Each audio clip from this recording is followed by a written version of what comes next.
It is great to have you in the capital city. We are pleased to host this bill signing here in Hartford because I know that this is a bill that took a lot of work to get to. Obviously, Senator Maroney has been banging this drum for a long time, and in the course of that became like a national AI expert. But he hasn't done it alone. Hubert Delaney and this entire AI caucus that is behind me shows that here in Connecticut, our leadership wants to meet the challenges of tomorrow head on. And this is something that has created a lot of fear in a lot of communities. But here, this bill proposal really leverages the power of innovation when it comes to economic development, when it comes to building a workforce of tomorrow, but also guards against many of the fears that we have of what AI means for our young people. And there's a lot in this bill. It's a very thoughtful approach, but there's a lot that we hope will happen right here, including the regulatory sandbox, some of the workforce programs, and that interaction with higher ed, which through Kaya, and I see Jen Witness here, has already begun here. In fact, we have, you'll see him in a moment, but a Trinity student who's already been working in this space to help create solutions of tomorrow. And with this governor and the Innovation Clusters program, we've had such great interaction with DCD and helping us build this out, and we are excited to see where the future of that comes in the next few months. But let me say this, this is an important step in leadership in addressing the challenges that we face head on, but comes at a time when there's a lot of fear, and understandable, justifiable fear. Fear that communities like this will lose power as more and more of the decision-making goes to Wall Street and Silicon Valley. More and more of the wealth gets concentrated in Wall Street and Silicon Valley. And here in Hartford, we are putting together in this building, which is the first version of what will hopefully be a more expansive vision, is an attempt to pull back power, to bring that right here and put it in the hands of Hartford residents, and put Hartford residents at the forefront of what our future looks like. We are not sitting around and waiting for Wall Street or Silicon Valley to dictate what our future is going to look like. We're going to build it with Hartford hands, and we are bold and dedicated to that because it is a part of our history to innovate. As some of you know, and there's a few historians in here. I like to think of myself as a historian, but I'm no Marty Looney. Hartford was once the wealthiest city in America, a place where every U.S. president spent time, a place where the most famous man of his century, Mark Twain, stayed because it chose to settle down because we built and innovated things here in this city. We built wealth with Hartford hands in businesses and factories all across this city. We were a nation leader. And as the economy changed post-World War II, much like the changes we're seeing now as jobs changed, Hartford didn't keep up. And factories moved out, and jobs dried up, and residents watched helplessly as their future was taken from them. The wealth that was built here packed up and left. And we were determined in this administration, as this economy changes again, as this innovation future brings with it some real concerns and real fears and real risks, that our residents would not get left behind again. We are determined to make sure that our residents here in Hartford, my residents, never get left behind again. And so Jeff Walker, who was at Infosys at the time, came to the city of Hartford, and I asked him to take a pay cut and help me tackle that challenge. And what he has come up with is this, and I'll explain it as simply as I can. Our big companies here, our big insurance companies and healthcare companies, are startups, and we've already seen startups coming out of this space. Government, universities, we're all going to have to innovate using these tools of the future. And given no other option, that will be controlled by large tech companies. And the data that they have will eventually be controlled by these large tech companies, leaving places like Hartford and going to Silicon Valley and Wall Street. The wealth that we have will continue to be bled out of places like Hartford, communities like this. But Hartford is making the bold step to saying that we will be the exception to that rule. This is going to be a space where that innovation happens with our largest companies and with startups and universities and government, fueled by our students, like the student right here from Trinity, solving the greatest challenges of tomorrow and getting to interact with these tools, this technology of tomorrow in a way that gives them access and puts them on par with any Ivy League grad or Silicon Valley tech bro. Residents coming out of Hartford, young people coming out of Hartford will fuel the workforce of tomorrow, and we will build a center of innovation that builds power back in the hands of Hartford residents. We will be on par as a workforce with New York and San Francisco and all of those large tech cities, but it will be controlled here. It'll be owned here. We're going to build that here because the future is what we make of it. And in Hartford, we're not waiting around for Wall Street or Silicon Valley to dictate our future.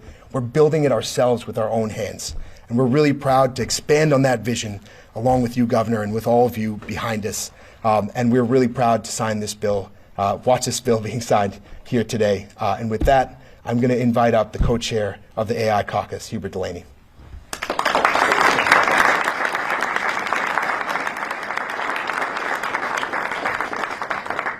Morning, everyone. Morning. Before we get into the speaking portion of today's event, I'd like to take a second to thank some of our most hardworking and dedicated staff. To those who know me, know that I'm a military veteran and an Army paratrooper, and we have a saying in Army paratroopers that you always take care of the people who pack your parachute. And these are the people who pack ours. So I'd like to first welcome my co-chair, Senator Maroney, to the stage, but then I'd like to also bring Mr. Stephen Nichols and Miss Betsy Francolino to the stage.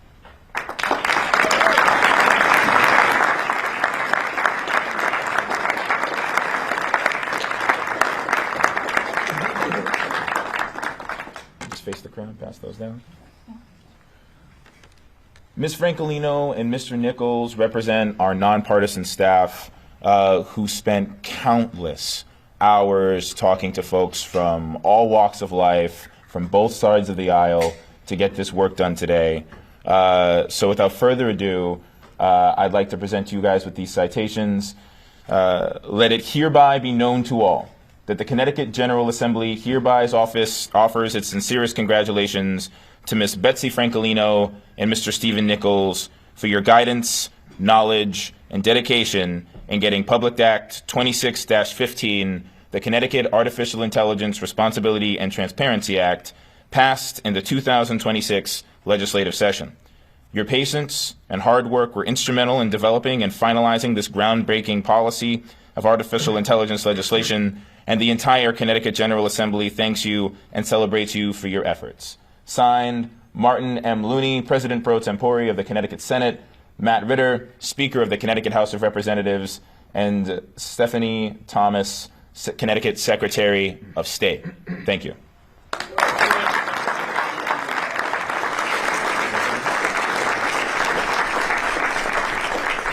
I think Betsy and Stephen, I don't think thank you is enough for everything that you've done. I think you can see, I'm not a veteran, but you know the saying, who would you want in your foxhole? Yeah. I think I was very lucky to have you in the foxhole and Rep. Delaney, and so we thank you for all of the work that you've done, and look forward to continuing to do things together. Thank you all.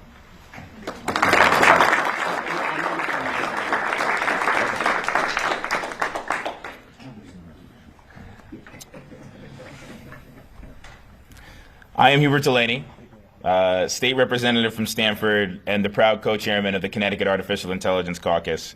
And I want to start the speaking portion of today's program with thank yous. Thank you to Governor Ned Lamont for bringing us all together today and for signing the CART Act, the Connecticut Artificial Intelligence Responsibility and Transparency Act, into law. Thank you to my co-chair, Senator Maroney, the co-chairman of the Connecticut Artificial Intelligence Caucus.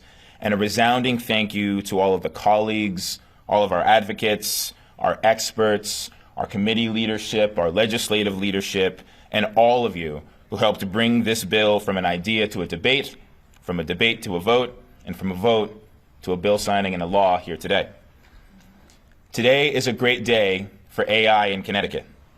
This is the moment that Connecticut decides to take a brave, practical, and progressive stance to governing AI. Artificial intelligence is not waiting for us to be comfortable with it. It is already here. It is already in our workplaces, our schools, our phones, our public systems, our consumer services, and in the information people see every day. When something becomes that powerful, that important, government has a responsibility to do more than observe. The CARD Act is a key aspect of that responsibility. It ensures that powerful technology comes with clear rules. It says that children and families deserve to receive protections and understanding when they interact with artificial intelligence-generated images and systems that are not always fully understood. And it says that workers and residents deserve transparency when technology is used in ways that affect their lives. This law, which exists because of the sleepless efforts of those here today, gives us the framework and the way forward to prepare our workforce, our schools, our businesses, our government, and all of our residents for the AI future that is already here. This legislation is among some of the first of its kind, and it represents the beginning of a new era of responsible innovation, where management of innovation walks hand in hand with progress. Because we know that innovation alone does not guarantee that the technology we create benefits our society. It's up to us to decide if the benefits outweigh the risk.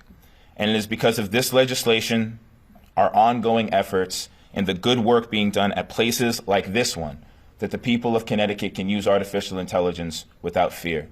So I want to say thank you. Thank you all for your dedication, for your hard work and your fellowship. Thank you all for being here today. I'm so proud. Let's get to work.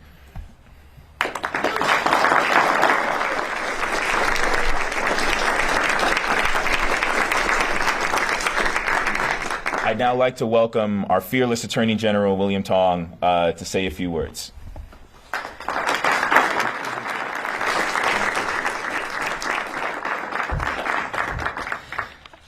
Thank you to the caucus and, in particular, the leadership of the General Law Committee for your extraordinary work for years now, getting this together. Obviously, James Maroney, who's become a national leader on all these issues. My fellow attorneys general, they ask me when I'm traveling the country, they're like, do you know this guy James Maroney?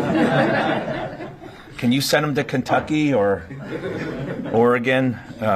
No, we're keeping James here. And Roland Lamar, who's been such a great partner, and Paul Ciccarella, and my longtime colleague Dave Retigliano. Thank you all for your extraordinary work. And I'm going to talk about Gary Turco in a second, and his great work on this bill. So this is really exciting to be here and to talk about the future, Mayor, and to talk about artificial intelligence and the Applied Artificial Intelligence Center. And it would be a gigantic understatement to say that this technology and its potential is overwhelming in its possibilities and will change the world, will change our lives, and is beyond extraordinary and powerful. It is also dangerous. And what's important about this law that the governor is about to sign is it has two parts. It is about unlocking the potential and making sure that Hartford and Connecticut is part of that potential and that future while keeping people safe and doing everything we can simultaneously with unlocking the future and the potential and our role in it, doing everything we can to make sure that there are guardrails and safeguards in place and remedies. What do I mean by that? Things we can do to protect people. You see the danger and the harm every single day on this and the harm that it does, particularly to our children. And you see it in no more common a place than on the social media platforms. That's where a lot of this damage is being done.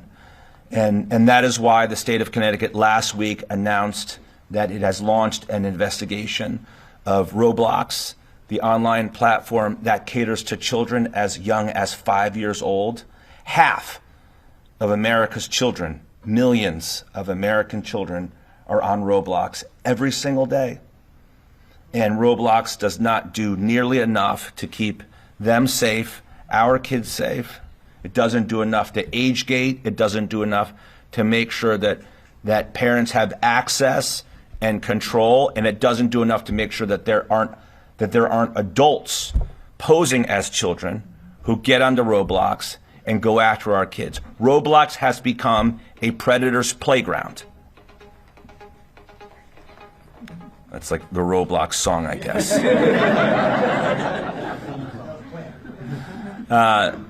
Roblox has become a predator's playground that features not just rooms and spaces where adults can prey on children and then take them from Roblox and platform jump to other platforms or to private chats and direct messaging, but it also features experiences like a Sandy Hook experience, where you can play the shooter, you can be Adam Lanza on Roblox and shoot and hurt people. And I don't have to tell you, as the Attorney General of Connecticut, standing with all of you, citizens of our state, how beyond jarring it is to see that, those images. So, yes, we have a lot of work to do. We have a lot of work to do through this law to keep young people and all of us safe. Also, Meta, Instagram, Facebook, the leading social media platform and company in this world, Connecticut has sued Meta because it does not do enough to keep young people safe, and it has purposefully used its technology to get all of us addicted. Infinite scrolling, right? The developer of infinite scrolling called it behavioral cocaine. The buzzes, the rings, these are called haptics, right? That are designed not just to notify you that something is happening on your phone or on your social media account or platform, but to create an anxiety that you're missing something. How many of you feel a buzz in your pocket and it didn't buzz? That's your muscle memory, your anxiety, your addiction to the platform.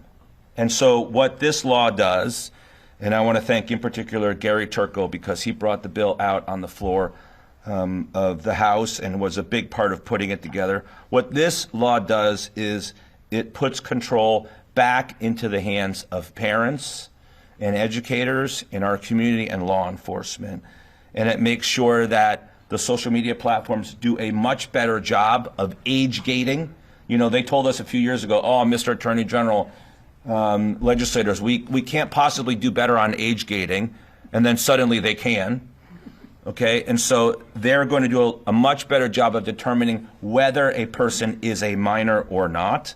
In most cases, if you're 13 and over, if you're 13 and under, you're not supposed to be on Meta, Instagram, Facebook. It limits the ability of the social media platforms to send you content, to send children content pursuant to an algorithm. So if you're under 18, Meta can't send you content and can't use an algorithm to send you content for more than an hour unless your parents consent.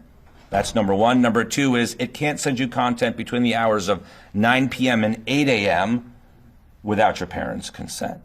And if you have children like I do, 20, 17, 14, I have parents too. But if you have children, you probably feel as I do, which is there's no reason you should be on the platform at midnight or 2 a.m.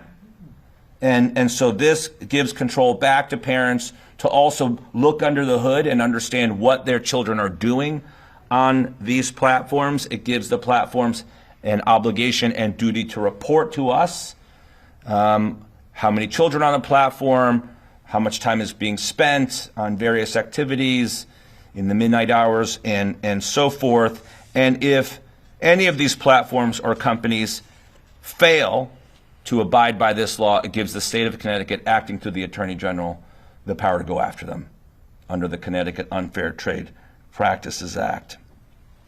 Let me just close by saying, again, this is exciting, extraordinary technology. What does it have to do with artificial intelligence? Well, the way Facebook and Instagram work, the way TikTok works, the way Snap and YouTube work, the way Roblox works, is the machine learns. The machine learning learns what you like, what you want to see, what keeps you engaged.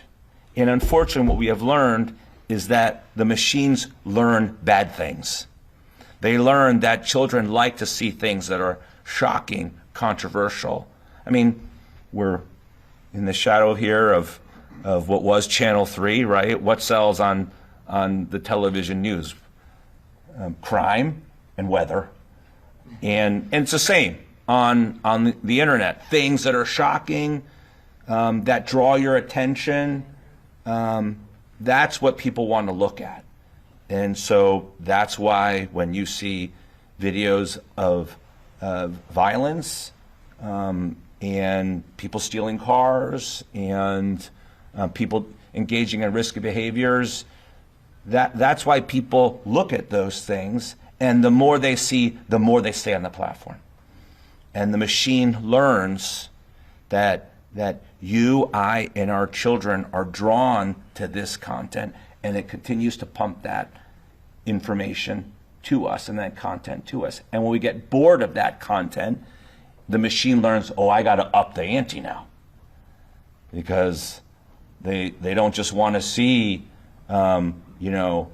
storms that do a lot of damage. They want to see storms that do a lot of damage and buildings coming down. They want to see storms that do a lot of damage and people dying, right? And so the machine learns to up the ante when a young woman looks at content about fitness and wants to improve her physical appearance. It's not just enough to show you content about exercise and workouts or makeup, but eventually the machine says, well, I got to keep her on here. I got to keep her addicted. And the way that I do that is I send her images of unhealthy practices, which leads to eating disorders or self-harm, depression, or worse. The machine learns, and machine learning is nothing if not artificial intelligence. So that's why this is part of this law. Let us herald this new technology. Let us welcome it, right, and be excited about it. But let us do everything we can to make sure that we keep people safe as we do it, including our kids. Thank you.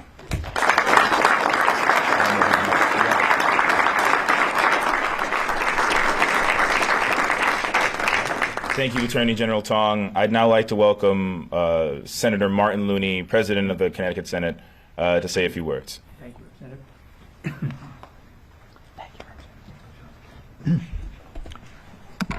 Senator. Thank you, Representative. I am far more concerned than I am hopeful about what AI means for our future.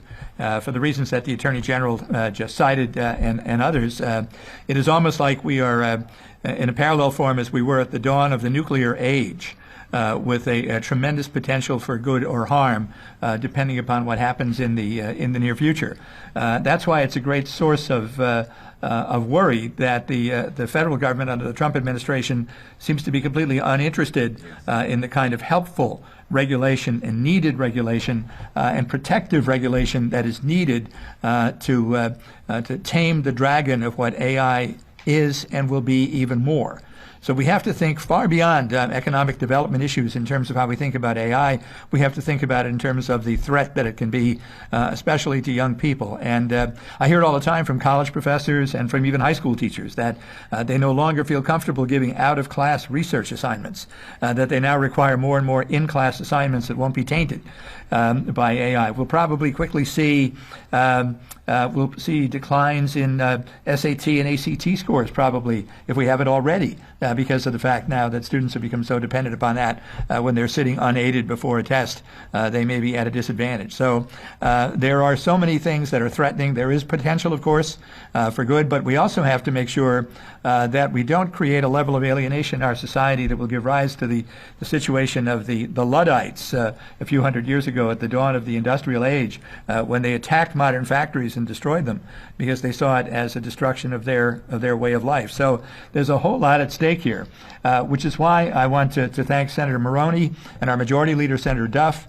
and others who worked on this issue from an early stage to focus on state regulation because of the vacuum at the federal level. You have Congressman Larson and others who are aware of this at the federal level and have raised their voices there.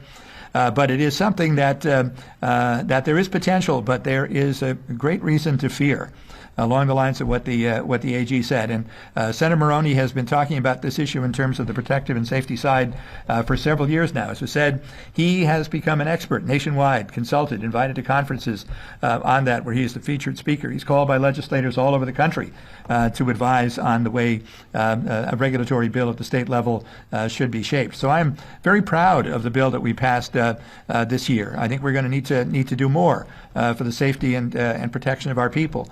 But the Connecticut General Assembly is certainly aware of that, and I think both in the House and Senate, the combination of bipartisan legislators that you see here today, I think that that concern, that commitment to public safety, and the fear of bad consequences, there is a high degree of alert going on here, and I think there's some comfort to be found in that. But the fear and the danger certainly is lurking. So again, thanks to everyone for being here. This is a bill to be celebrated, and I think Connecticut needs to be at the forefront of this issue until there is reasonable federal regulation, which is not in the offing at all.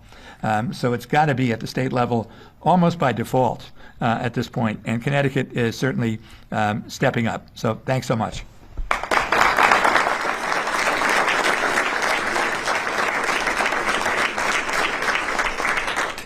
Thank you, Senator Looney. I'd now like to welcome Senator Bob Duff, Senate Majority Leader, to say a few words. Good morning, everybody. Morning. Good morning. I love when Connecticut takes the lead on great things. And this morning we're about to have a bill signed and create a law for Connecticut taking the lead on artificial intelligence and putting the parameters around that has been needed for so many years. This is an issue that, as we have talked about, that the door was closing rapidly on our being able to actually make a difference for the residents of the state and being able to safeguard them, whether it's insurance or real estate, housing, medical care, whatever the issue is, the privacy or chatbots for social media for young people. These are things that have been needed to be done over the last few years that we're finally getting done.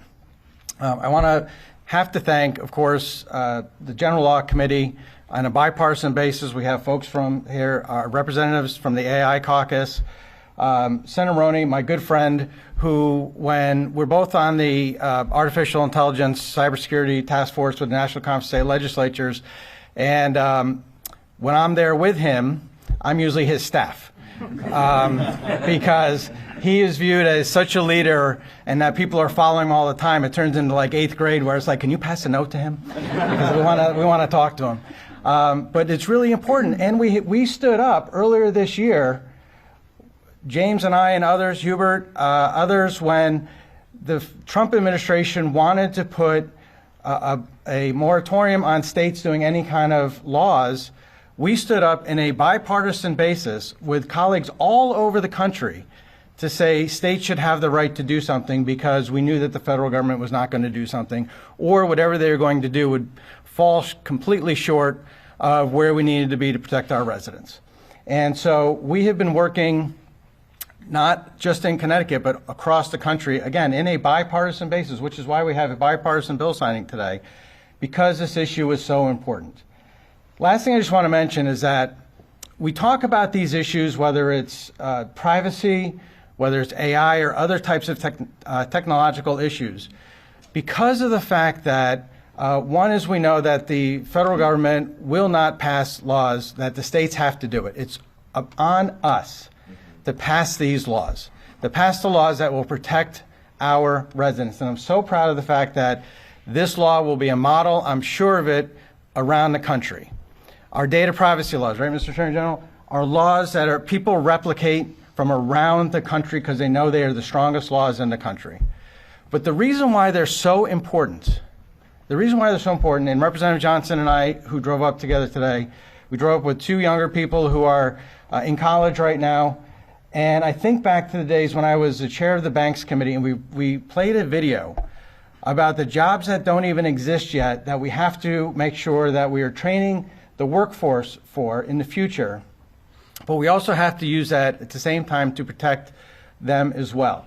And that we're on the way to helping them to learn and understand the jobs of this century and the jobs that are about to come, the ones that don't even exist yet, and better prepare them for those jobs so that they can earn a good living. They're not put out because of the fact that today's jobs may not be available, but we have to prepare them for what's happening tomorrow or the next day.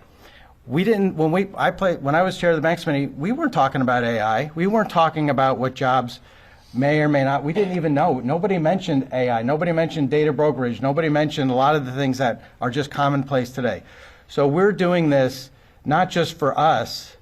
We're doing it for our kids who are in school today, our students, those who were preparing for the jobs of the future, and to make sure that Connecticut is always seen as a leader in this industry and seen as a leader for preparing our students for the next round of jobs into this century. So thank you, Governor, for signing this bill. Thanks for your work to bring everybody together and to make sure that Connecticut is on the map today as having some of the strongest laws in the country for artificial intelligence. Thank you.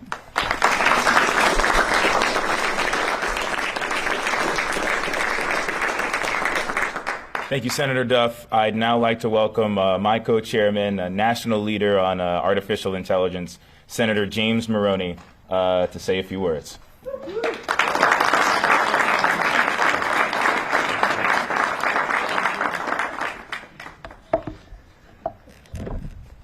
So my good friend Ken Sesenti is here, and before I talk, he usually likes to say something like the greatest speech, Gettysburg Address, greatest speech in the history of time, was only 272 words. It was less than 2 minutes. You, sir, are no Abraham Lincoln. Keep it short. Ken, I may fail miserably today. I'm sorry about that.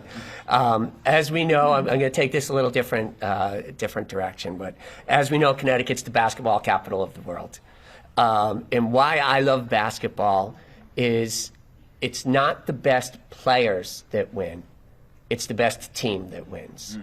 And it's a team that, like Danny Hurley can do and like Gino Auriemma can do, that has players that all accept their role and play their role for the betterment of the team, or in our case, for the betterment of the state. And so what we see here today is a tremendous team. And I just want to say thank you to the team. Thank you to, we already called out Stephen Nichols, who is a tech fellow from Case, who is placed with us. Dean Alderucci, another tech fellow. We were the first state in the country to have Tech Congress place a tech fellow to work on the legislation.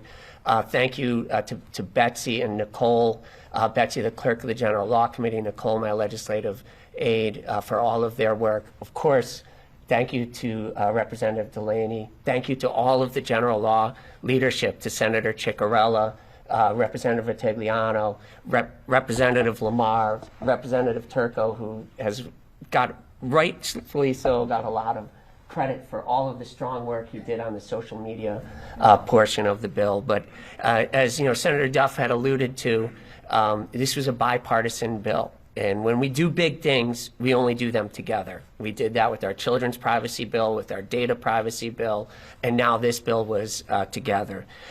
Thank you to Senator Duff, who sent me down the data privacy rabbit hole, who's always been at the forefront of pushing for strong tech legislation. Thank you to Senator Looney for his support, his wisdom and leadership 46 years, and you will be missed. But your mark will be left on me, but on our state, I think, for everything that you've done. But we look around the AI caucus. Everyone really worked together, looking at Jeff Walker from Hartford, who I've worked with since we worked on computer coding legislation, so for almost 10 years. Vahid from CAI, the Connecticut AI Alliance, making sure we keep an ongoing conversation between industry, academia, and government so that we can push forward to make sure that we are leading the country in responsible AI development. Thank you to Mayor Arunin and to the city of Hartford for making sure that we don't leave people behind. We know in past technological revolutions that there have been populations that have been left behind. And we want to make sure that we're giving everyone the opportunity to succeed.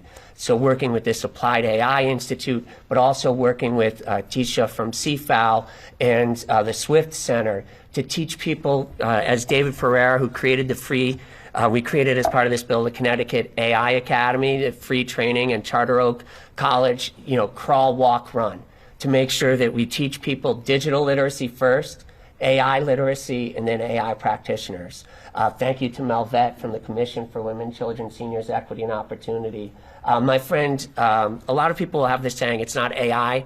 They'll cite this saying, it's not AI that's going to take your job. It's someone who knows AI that's going to take your job. But my friend, former Delegate Maldonado from Virginia, likes to point out that that's not necessarily true. While history has shown us more jobs are created from technological revolutions than are lost, there are jobs that are lost, and the new jobs aren't necessarily a one-to-one skills correlation. And Delegate Maldonado would like to point out that a lot of those jobs that are lost are jobs that are done by women, and very often women of color. And Melvette did a great presentation on the impact of AI on women. And so that's why it's incumbent upon us as government to be intentional and thoughtful with how we work to provide these new training opportunities. Again, I think you'll hear a lot of the what of what this bill does, but it's important to also focus on the why. I think Attorney General Tong talked about the impact of social media, and I think many of us feel with social media, if we look back on when it started, we wish we could have done something differently, right? We now live in a world where 1 in 4 teenage girls has had a major depressive episode in the last year. 1 in 5 college students suffers from anxiety or depression. And we know that if we could have done something different, we should have done something different. And so we're not going to fool me once, right? Shame on you. Fool me twice, shame on me. And so we're seeing how popular these chatbots are now. 70% of teenagers have access to companion chatbot in the last month. And unfortunately, we've seen that's had negative consequences. In Florida, a young boy named Sewell Seltzer died by suicide when the chatbot encouraged him to come home to me. In California, a young boy was coached through death by suicide with, the chatbot even instructed him to hide the noose marks on his neck and other things so his parents wouldn't find out. But we said no more. Right? We want to make sure that we're protecting our children, but also our seniors. We know that loneliness is an epidemic. They're not digital natives. They are accessing these chatbots as well. So we put in protections for the chatbots. We're also looking to make sure, again, to do things differently. In the back, my friend Nick D'Onofrio is there, who worked for IBM. He was co-chair of the AI task force that we worked on. And Nick wrote a book called If Nothing Changes, Nothing Changes.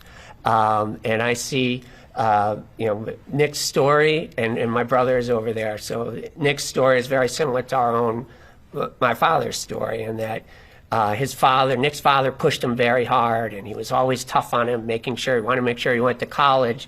And he'd be like, "Dad, why are you so tough on me?"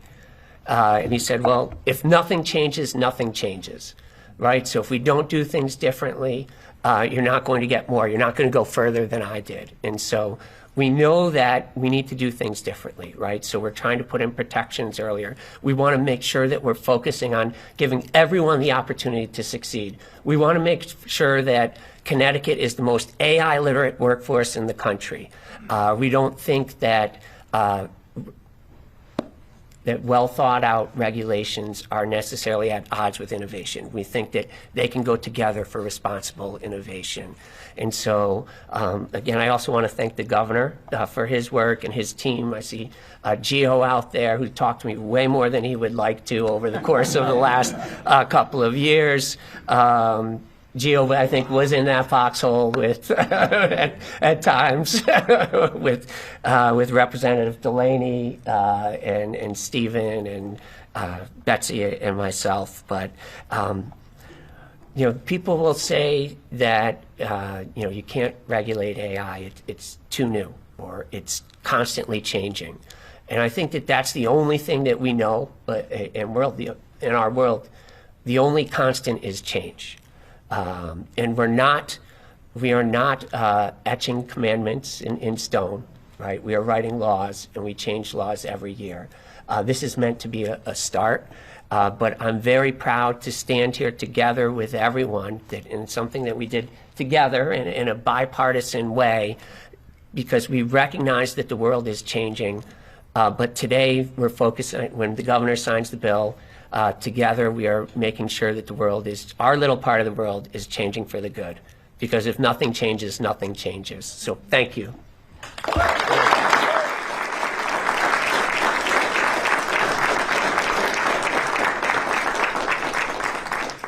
Thank you, Senator Maroney.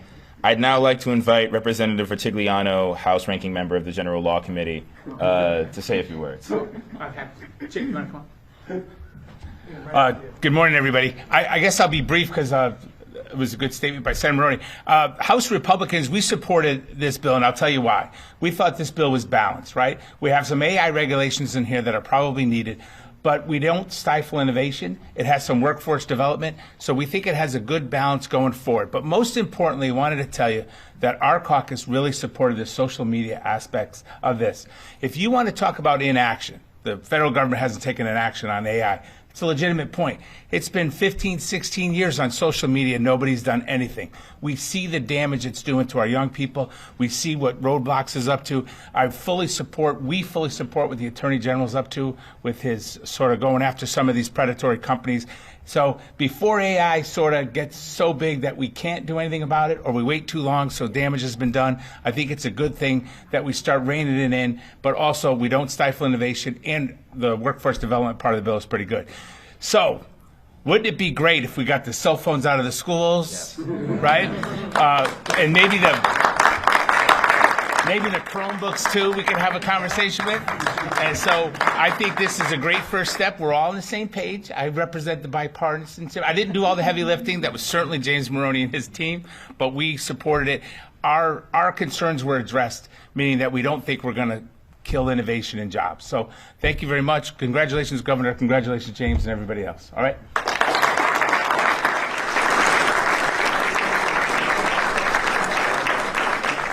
Thank you, Representative Vertigliano. I'd now like to invite Senator Ciccarella, the Senate Ranking Member of the General Law Committee, to say a few words. Thank you. I don't know if they saved me for last. I don't know if they said best for last, maybe, or just maybe they went by height. But it's an honor. It's an honor to be here. It truly is. There's a lot of work put into this, many years of work. I'd like to thank the governor for signing this piece of legislation, which is so important. Everyone behind me who has put the work in, and everyone behind the scenes, everyone that worked long nights, multiple phone calls, paying attention to the concerns of industries and how it may affect individuals. A lot of times I talk about, we try to solve a problem with a piece of legislation, and sometimes there's unintended consequences, and we don't want that, and we need to pay attention to that. This bill that we're going to be signing today, the governor's going to be signing today, is just that. It's a balanced piece of legislation that protects Connecticut residents. Senator Maroney talked about the why are we doing this, and what does it do, but we didn't talk about the how we got here. And it's an honor to be on the General Law Committee. It is such a great group of individuals that work across the aisle.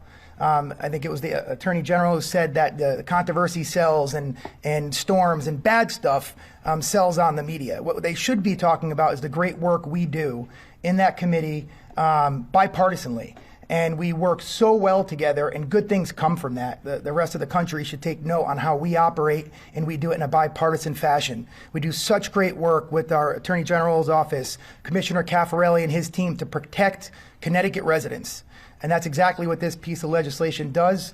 And again, just wanted to acknowledge James for all of his hard work. This has been many years in the making. He did not let up when it got hard. He continued to work, solve the problems, and that's how we get good things done. So congratulations, James. Great job.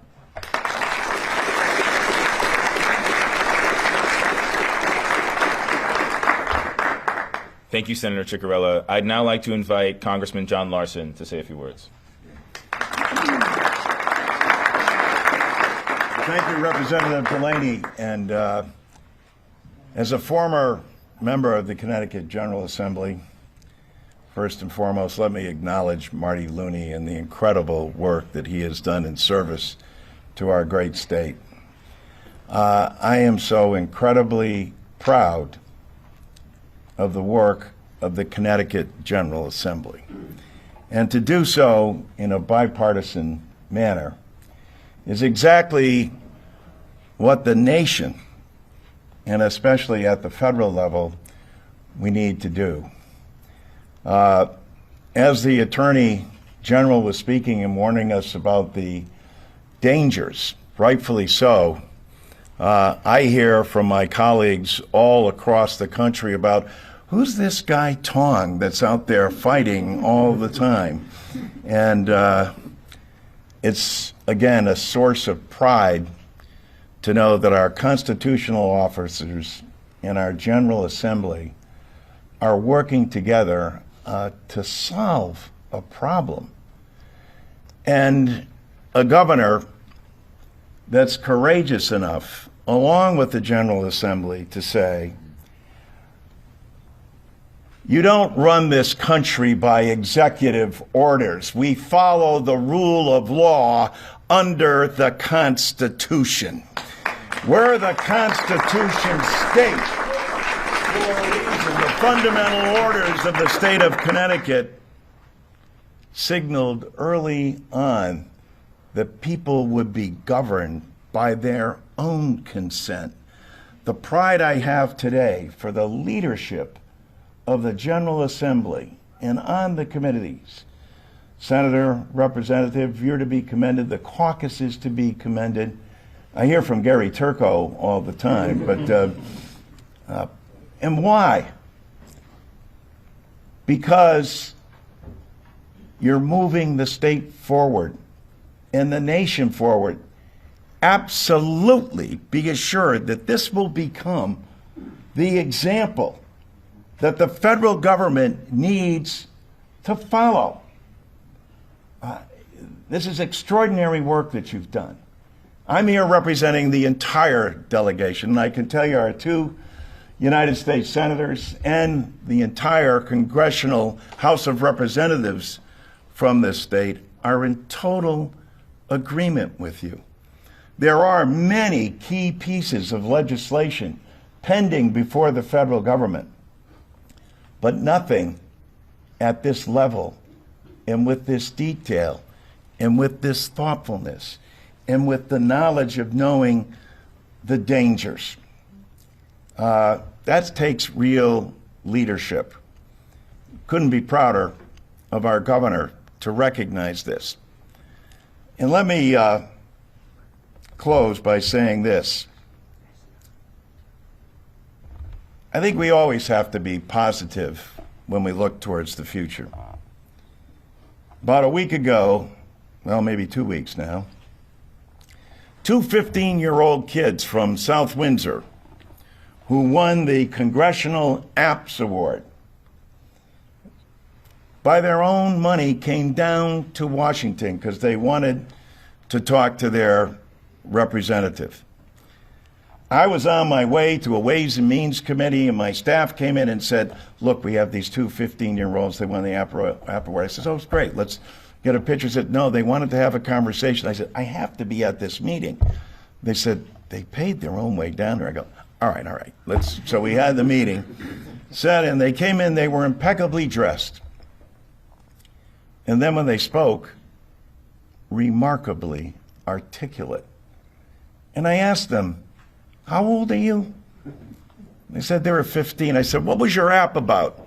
They said, gut health. I don't know about you when you were 15 years old, but I wasn't focused on gut health, I can tell you that. I said, so what did you do? Well, we developed this app that allows us to, you know how on food labels and everything else there's a barcode?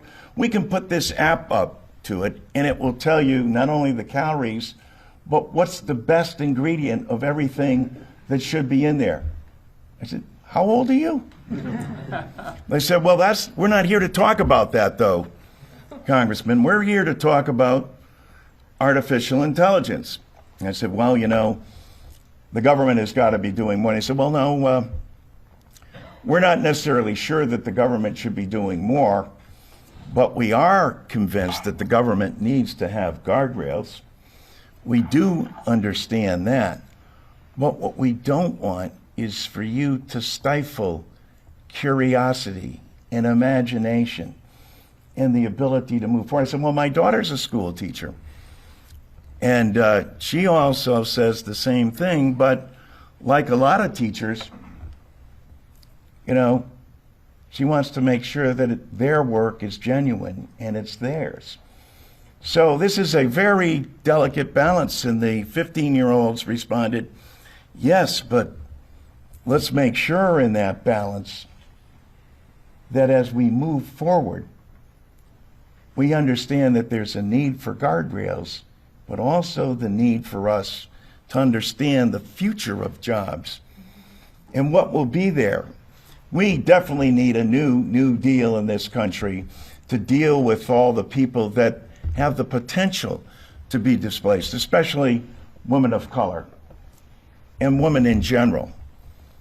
And that's in the works, but it's not happening at the pace that you just achieved this goal. And I wish I could say also it was bipartisan, but in Washington it's not. And not because our colleagues on the other side don't want to, but they're being stifled by a chief executive that has issued an order to say no and stop you, the elected officials of the state, the governor of the state, from protecting the very people you're sworn to serve. We take an oath of office to the Constitution, not to the President of the United States. Connecticut stands taller today because of your example, not simply in a legislation as complex and detailed and thoughtful as it is, but the courage to lead the way for the rest of the nation and say, no executive speaks for us. We represent the people. And today, the people of Connecticut are well served by the Connecticut General Assembly and the chief executive of this state, Governor Ned Lamont.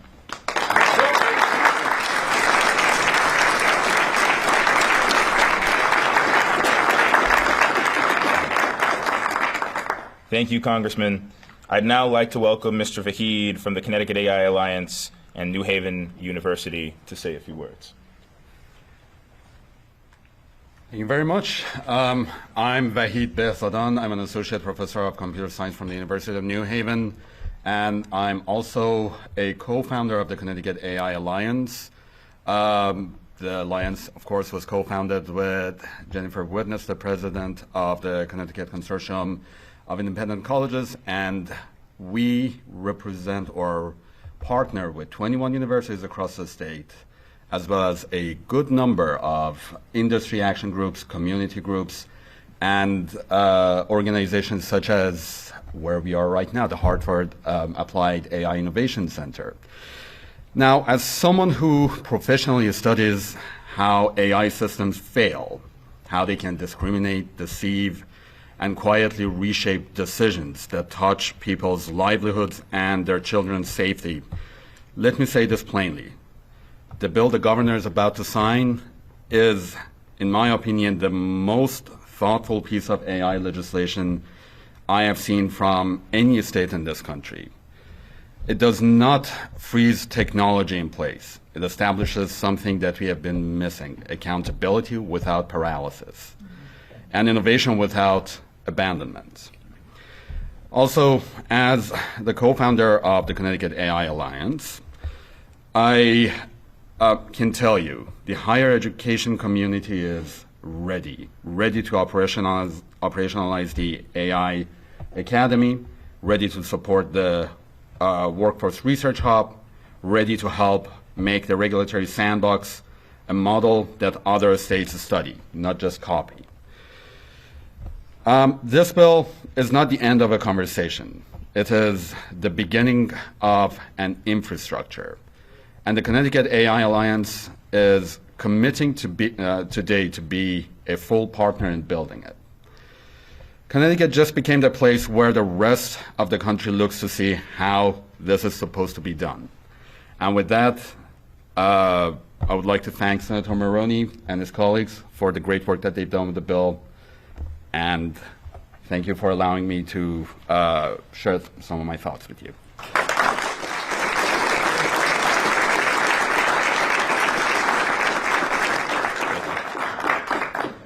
I'd now like to invite Mr. Jeff Acker from the City of Hartford to say a few words.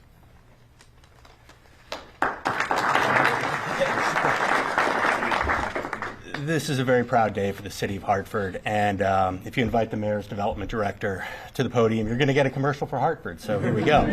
A few words on how we got here and where we're going next. So before the Mayor may even have been running, we had a discussion about AI and technology, and he came with a very clear and consistent vision of what he wanted to do with AI.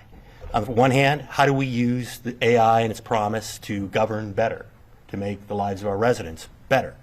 And secondly, how do we ensure, in the words that he said earlier, that Hartford once again doesn't get left behind as a digital cycle of skills and workforce opportunity comes in through? And underlying all of that, and what eventually got me to this role, was the deep faith that Arunan was expressing in the people of Hartford, in the institutions of Hartford, and the people that that live, work, and do everything here. And it was about elevating the city to meet the moment. And where you are right now is a collaboration, an initial collaboration between the city and Trinity College. This was their Liberal Arts Action Lab. And as a philosophy major up here, I am really happy to see that the action happening here is bringing these two things together. But this didn't come out of whole cloth. I had the honor of serving on the governor's initial workforce commission. And there, the architecture of how we were going to approach workforce in the state was formed. And think about it simply as in the way I've been thinking about it, as a marketplace. We let the corporations and the folks hiring set the demands, set the skills, set the tech stacks, set the goals that the things that they need from the workforce that they can hire. And then on the other side, we bring together the supply, right? All of the students that are in our higher education system, our high school graduates, the adult learners, the folks that may not have been treated well in the previous wave of economics. How do we get them to match up to what the employers want? And that was the architecture of workforce here. After that, or during that time, I also had the honor of serving as the chairman of Ready CT, one of the most successful not-for-profits in the state. And what they focus on is real, live career pathways in real, actual high schools. So we could see that it could work. Right now, I'm also serving as the interim chair of CTEX, our vocational school system in the state.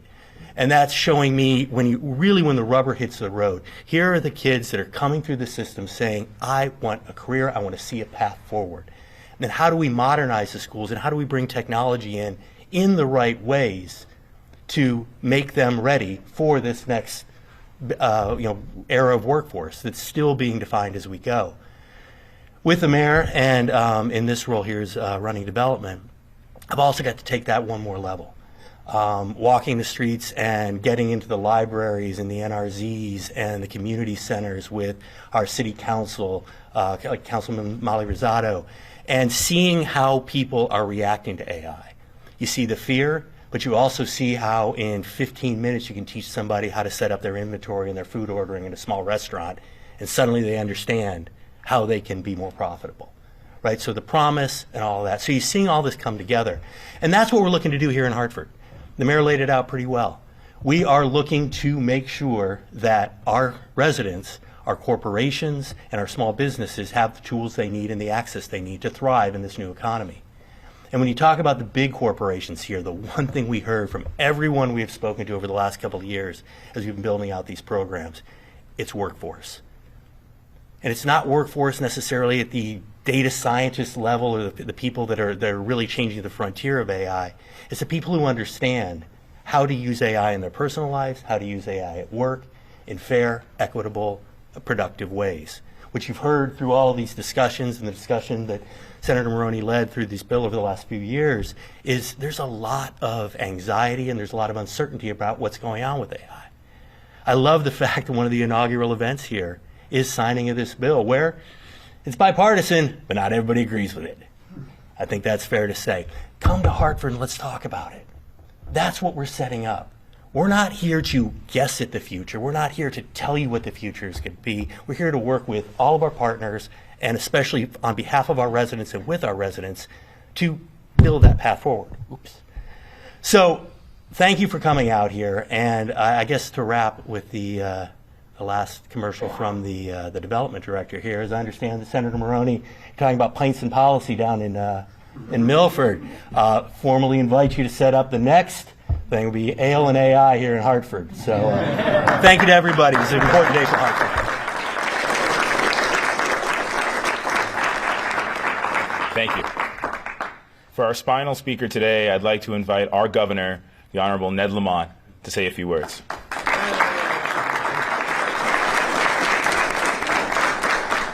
In few words, it will be.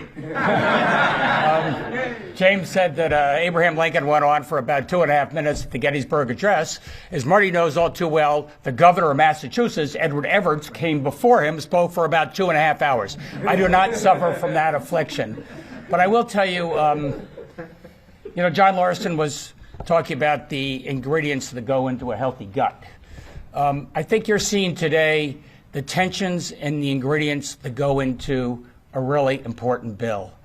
And you could say, starting out with what Arunan was saying, on one side you have the innovation economy and what AI is going to do in terms of accelerating really good drug discovery, what it's going to do to make sure that travelers is better able to ascertain the risks related to global warming and keep us safe. Make sure that we have the very best advanced materials and in computer science to make sure that we're ahead of the curve when it comes to jet engines. But you also heard that out of great good also comes incredible risk, and that was on the other side of the equation. And those were some of the very robust discussions that James and I have had over a period of time. And along the way, I asked John, you think the feds are ever going to step up and do anything? It doesn't look like that right now. And I talked to some of the social media companies. They go, oh, it's just too complicated. It's too early. And as James properly said, we were too late when it came to social media. And look what happened. We're not going to be too late when it comes to protecting our kids. And that's what we're here today to say. And, it's more dangerous than it was. William, even you and I talking about social media. And we've been trying to take the lead to do everything we can to protect our kids, give parents more say in terms of what their kids are seeing, protect them from those algorithms. And that's what we're trying to do. But now these chatbots that become your 12-year-old's best friend, that chatbot when your son or daughter in the middle of the night is feeling incredibly anxious and nervous about something, and all of a sudden they're getting the most personal advice from something you as a parent have no idea where that's going, and it can lead to incredibly dangerous effects.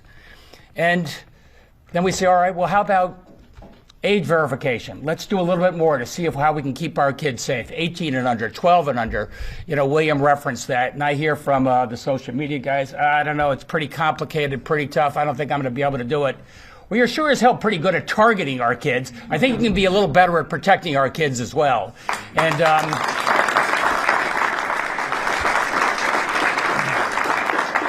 and then they go, Well, I don't know, Connecticut. Maybe we won't be able to do it in Connecticut then. That's great.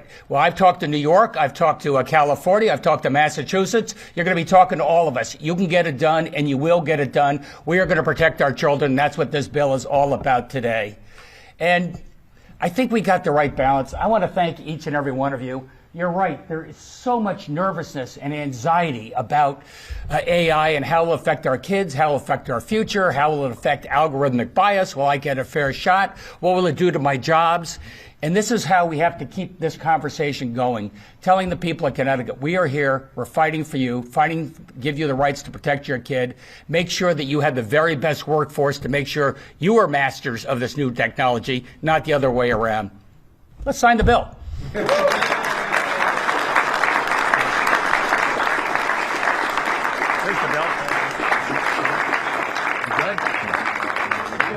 I'd now like to invite our legislators and participants to stand behind the governor for our bill signing.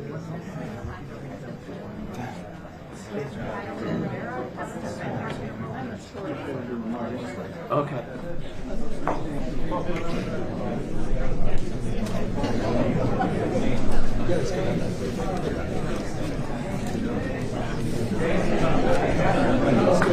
Excuse me. Excuse me.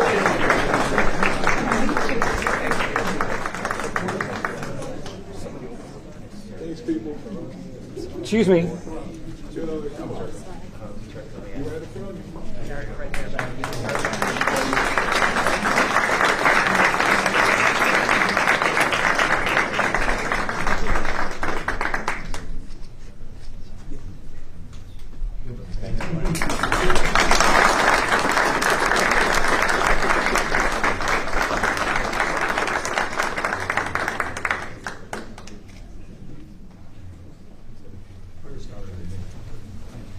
There you go, buddy.